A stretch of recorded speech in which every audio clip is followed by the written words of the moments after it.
Congrats ko nga sila. Dahil panalo sila, talo kami. Gender reveal na yata yung huling pupustahan ko kasi lagi akong talo sa kanila. Gusto kasi nila lahat ay babae. Natulala nga yung kapatid ko kasi lalaki ang gusto niya. Babae na naman ang binigay. By the way guys, first baby nga pala nila yan. Kala namin may take 2 pa kaya naghihintay kami. Kaso ang lakas ng asar nitong cider na to. Mga anlalakas mga sarakala mo kasali. Tuwang-tuwa nga kami at nairaos na nga ang kanilang gender reveal. Thank you for watching. Magpi-picture na daw kami. Congratulations nga pala sa mga nanalo, yung mga Team Pink na. Congratulations nga pala kay Janet at kay Nyore. Sobrang saya nga nila.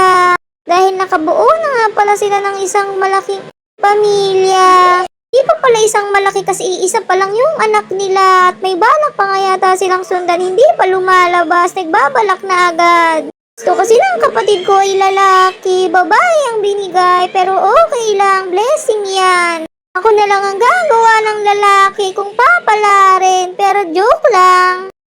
Okay na nga pala sa akin ang isa. Isa pa lang ay lagi na kaming mag-aaway. Paano kung dalawa pa sila? Picture na kami. Thank you for watching. Sana nag-enjoy kayo sa video na hindi nyo maintindihan kung ano ang nangyari. Paalala ko lang, talo na naman ako. Thank you for watching. God bless.